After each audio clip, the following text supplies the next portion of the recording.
July 15th, 2024, 6:30 a.m. I woke up with a splitting headache, my mind a foggy mess. The sterile stench of the hospital room hit me first, followed by the sight of peeling paint and broken glass. I had no idea how I got here. The last thing I remember was nothing. Blank. My name is Adam. At least that's what my ID says. Beyond that, everything's a blur. I glanced to my bedside table and found a watch. Has the time and date, so I'll be able to keep track as long as I can find more batteries. 7 a.m. I stumbled out of bed, my legs weak, but adrenaline kicked in. The hospital was dead silent. No beeping monitors, no nurses, no other patients. Just silence. Eerie and suffocating. I found some old scrubs to wear, something to make me feel less vulnerable. There was a cracked mirror on the wall. My reflection looked like a ghost. A thin, gaunt face with wild eyes. 7:30 a.m., I started to explore, moving cautiously down the darkened corridors. Every step echoed and my heart pounded like a drum. The place was a wreck. Broken equipment, overturned gurneys, and dried blood smeared on the walls. I found a flashlight in a supply closet, its dim beam barely cutting through the gloom. 8 a.m. The first zombie caught me off guard. I turned a corner, and there it was, a grotesque parody of a human, flesh rotting, eyes vacant. It lunged at me. An instinct took over. I grabbed a rusty IV stand and swung it like a bat. The thing's skull cracked open, spewing black, tar-like blood. I stood there, panting, watching the life drain from its eyes. Or whatever semblance of life it had. 9 a.m. I made my way to the hospital entrance. The doors were shattered, the glass crunching under my feet. Outside, the world was worse. Overgrown streets, abandoned cars, buildings in ruins. It looked like a war zone. I needed to find supplies, a safe place. But first, I needed to understand what the hell happened. 10 a.m. found an old convenience store. The windows were broken, and shelves were mostly bare, but I managed to scavenge some canned food, bottled water, and a rusty hunting knife. Better than nothing. The place reeked of decay, and I didn't want to stick around longer than necessary. 12 p.m. I've been moving non-stop, avoiding open areas and sticking to shadows. I saw more of those things. Zombies, I guess. They're slow, but relentless. There's something deeply unsettling about their empty gaze, like they're searching for something they've long forgotten. Or someone. 3 p.m. found a house. It's abandoned but structurally sound. The doors lock, and the windows have bars. For now, it'll have to do. I barricaded the entrance as best I could and set up a small area in the living room. There was an old notebook on the coffee table, so I'm using it to keep track of things. I need to stay sane, stay focused. 5 p.m. I can hear them outside, their moans echoing through the empty streets. It's almost like they're calling to each other. I've got my knife ready, and I've secured the house as best as I can. But I know this is just the beginning. I need to figure out what's going on. I need to survive. 9 p.m. Night falls quickly. The world outside is dark, and the noises are louder, closer. I can't help but think of that first zombie, how easy it was to kill. Too easy. What if there are more? What if they're smarter, stronger? My mind races with questions, with fear, but I can't afford to panic. Not now. 11 p.m. Sleep is impossible. Every creak, every whisper of the wind makes my heart jump. I've got my knife clutched in my hand, ready for anything. I'll make it through the night. I have to. This world has changed, and if I want to survive, I'll need to change too. Tomorrow, I'll start looking for answers. For now, I'll settle for making it through to morning. July 16th, 2024, 6 a.m. Morning broke with a sense of dread that only deepened as I looked around my makeshift sanctuary. I barely slept, every noise jolting me awake. I need to get my shit together. Staying alive means more than just reacting. I need a plan. 7 a.m. After a quick, tasteless breakfast from one of the canned goods, I set out. The streets were a little less terrifying in the daylight, but the sense of abandonment was overwhelming. I found a map in the glove compartment of an old car, useless for navigation, but it might help me find places worth scavenging. 9 a.m. I headed towards what looked like a residential area. Houses here were either ransacked or untouched, doors hanging open like gaping wounds. In one, I found a baseball bat, a solid upgrade from the knife. It's heavy in my hand, reassuring. 11 a.m. I met someone. A survivor. She was scavenging just like me. Her name's Mara. She looked rough, dark circles under her eyes, dirty clothes. But there was a sharpness to her gaze. She told me about the blood moon, how every 7 days, the horde grows stronger and more relentless. She called it a cleansing, said it's nature's way of wiping the slate clean. 12 p.m. Mara and I stuck together for a while. She showed me how to scavenge efficiently, what to look for, what to avoid. We hit a few houses, found some more canned food, batteries, and a couple of old but functional walkie-talkies.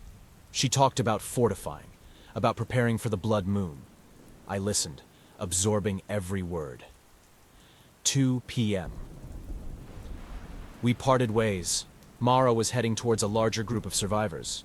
She offered to take me with her, but I declined. Trust is a luxury I can't afford right now. I need to figure things out on my own. Learn to survive alone before I can think about joining others. 3 p.m. I found an old hardware store. Jackpot. Nails, boards, duct tape, and even some tools. I loaded up, my mind racing with ideas for fortifying the farmhouse. Mara's words echoed in my head. Fortify, prepare, survive. 5 p.m. Back at the farmhouse, I started working on the fortifications, hammering boards over windows, reinforcing the doors. It's a start, but it feels like putting a band-aid on a bullet wound. Every sound, every creak of the old house makes me jump. I know they're out there, watching, waiting. 7 p.m. As the sun began to set, the atmosphere grew heavier, more oppressive. I could feel the presence of those things outside, like a weight pressing down on my chest. I found a journal in one of the drawers, started writing down everything I've learned. Knowledge is power, and I need every advantage I can get. 9 p.m. The night is alive with whispers and moans. I can hear them moving outside, scratching at the walls, testing my defenses. It's like they know I'm here, like they can sense my fear. I grip the bat tighter, every muscle in my body tense. 11 p.m. I hear a crash, a window shattering. My heart stops. I rush to the source of the noise, bat raised, ready to swing. It's just a stray cat knocking over a pile of junk. I laugh, a harsh, humorless sound. It's not funny, not at all. But it's better than screaming. 1 a.m. sleep is elusive. My mind races with plans, strategies. I need to do more, be better prepared. Tomorrow, I'll head out again, find more supplies, learn more about this world. The blood moon is coming, and I need to be ready. July 17th, 2024, 6 a.m. I woke up to the sound of birds, real, live birds. For a moment, I almost believed everything was normal. Almost. The boarded-up windows and the heavy baseball bat beside me quickly shattered that illusion. Time to get up, get moving. There's no room for complacency in this world. 7 a.m. After a quick bite, I assessed the farmhouse. The boards over the windows held through the night, but they won't withstand much more than a curious cat. I need to reinforce them, add layers. This place has to become a fortress. I made a list of supplies. More nails, metal scraps, anything sturdy. 9 a.m. back to scavenging. I headed towards an old industrial area I'd spotted on the map. Factories and warehouses. There should be something useful there. The walk was tense, every corner a potential ambush. The streets were quieter today, but the silence felt more sinister than comforting. 11 a.m. The industrial area was a gold mine. I found a cache of metal sheets, heavy chains, and a toolbox filled with everything from wrenches to screwdrivers. I felt like a kid in a candy store. I loaded up as much as I could carry.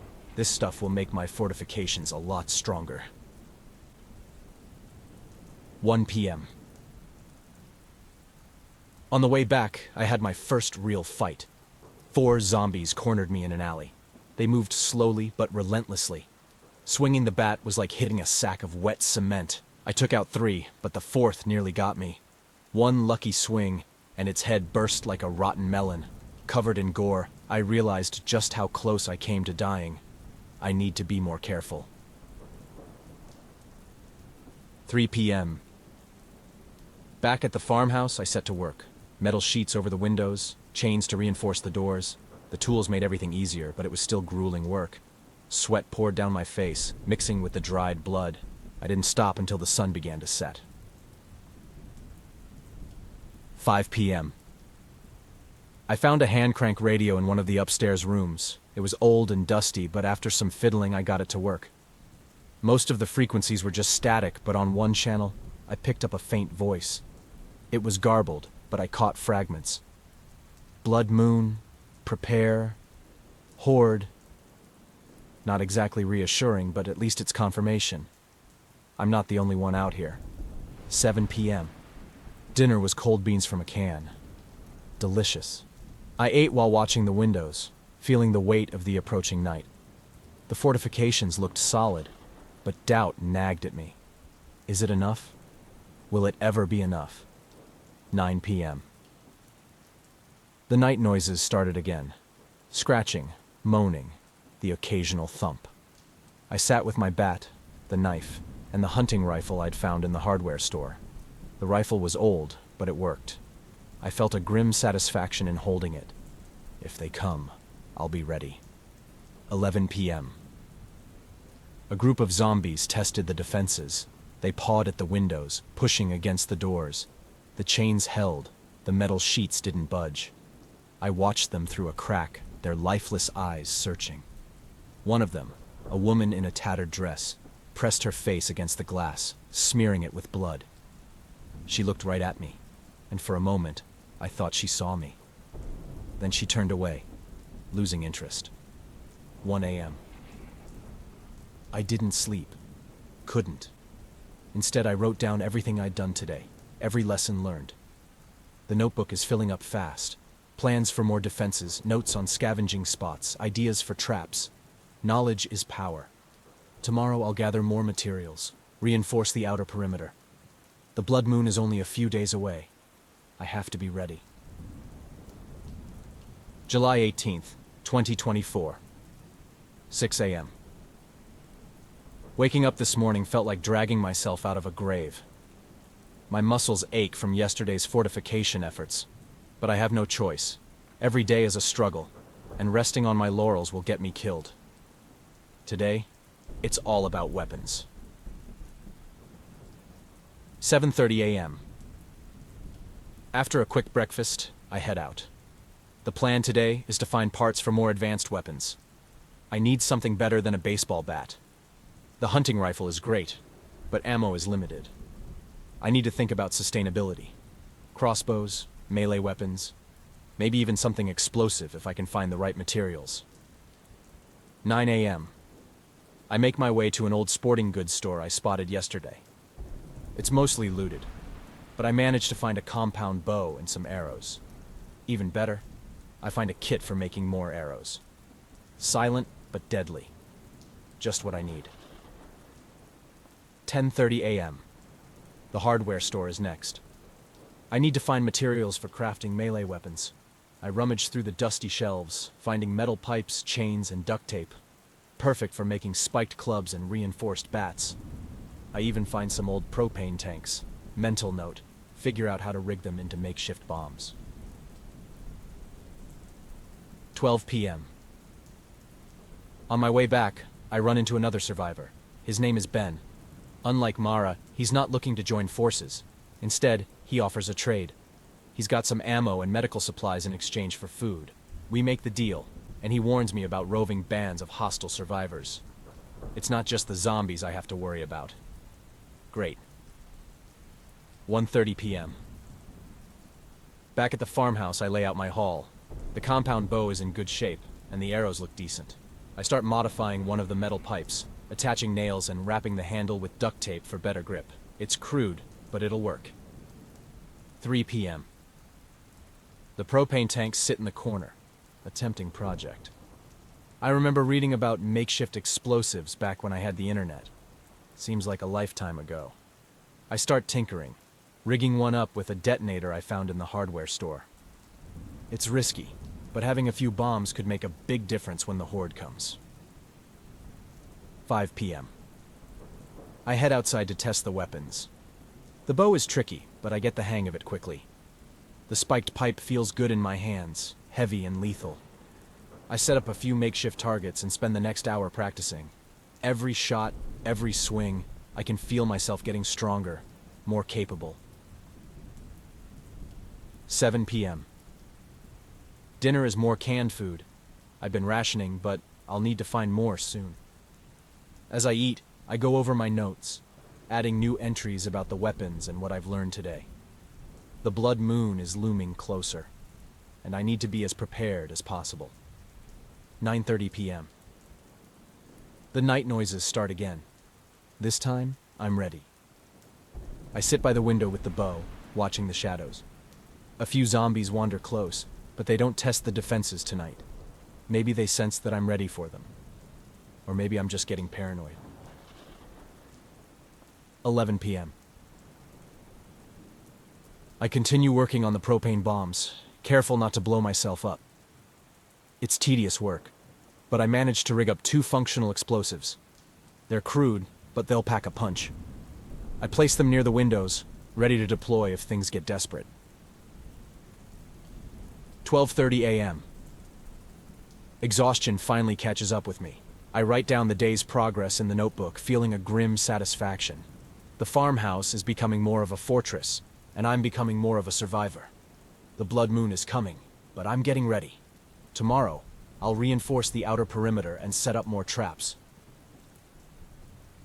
July 19th, 2024. 6 a.m. Dawn breaks, and the familiar dread settles in my gut. Each day brings me closer to the blood moon. There's no time to waste. Today, I need to reinforce the perimeter and set traps. If I'm going to survive the horde, I need every advantage I can get. 7 a.m. I eat a quick breakfast, then review my notes and plans. The outer perimeter is my priority today. I gather the tools and materials I've scavenged. Nails, boards, metal scraps, and wire. It's time to turn this farmhouse into a fortress. 8:30 a.m. The first task is setting up a proper barricade around the perimeter. I use the metal sheets to reinforce weak spots and the boards to create makeshift walls. The sun is already hot and sweat drips into my eyes, but I can't stop. Each hammer strike feels like a heartbeat, a rhythm that keeps me going. 10 a.m. I take a break, leaning against the house and sipping water. The work is grueling, but the sight of the reinforced perimeter gives me a small sense of satisfaction. I head back inside to grab the traps I've been working on. Spiked boards, tripwires, and a few more makeshift explosives. 11:30 a.m. Setting up the traps is tedious but necessary. I place the spiked boards in strategic locations, hoping to slow down the horde. Tripwires are strung between trees and debris, designed to trip and tangle. The explosives are placed where they'll do the most damage. If they get close, they'll regret it. 1 p.m. While setting up the last of the traps, I hear a noise behind me. I spin around, bat in hand, but it's just a deer. The sight of something so normal, so alive, almost makes me laugh. Almost. I wonder how many of these creatures are left. just trying to survive like me. 2:30 p.m. I head back inside to cool down and grab a quick lunch, canned beans and stale crackers, gourmet. As I eat, I go over the plan for tonight.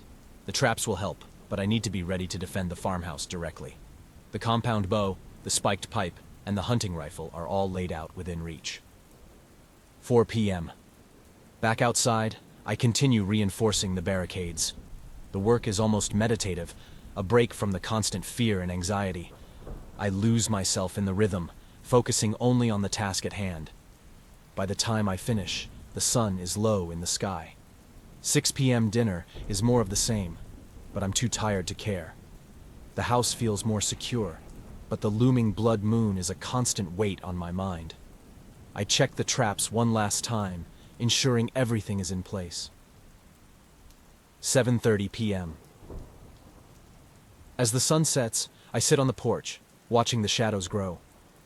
It's almost peaceful if I ignore the reality of the world around me. I think about Mara, Ben, and the others out there.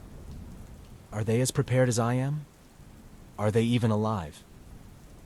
9 p.m. Night falls, and the familiar sounds start up again. The moans, the scratching, the distant howls. I sit by the window, compound bow in hand, eyes scanning the darkness. The traps should hold them off for a while, but I know they'll get through eventually. 11 p.m. A small group of zombies tests the perimeter. The traps work perfectly, taking down 2 of them before they even reach the house. I take out the remaining ones with the bow, each shot landing with a satisfying thud. It's a small victory, but it feels good. 12:30 a.m. The night drags on. I can't afford to sleep. Not yet. I patrol the house, checking the barricades, making sure everything is secure. The traps will need resetting, but they've bought me some time. I jot down notes in the journal, recording what worked and what didn't. July 20th, 2024, 6 a.m. The dawn brings with it an overwhelming sense of urgency. The blood moon is tomorrow, and every fiber of my being screams that I need to be ready. Today is my last chance to prepare, to fortify, to survive. 6:30 a.m. Breakfast is quick and tasteless. The fear of what's coming makes it hard to eat, but I force it down. I need the energy. Today, I'll focus on shoring up the last weak points and gathering whatever final supplies I can find.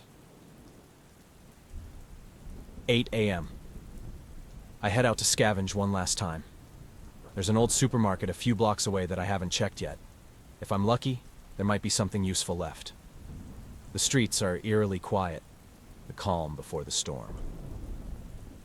9:30 a.m.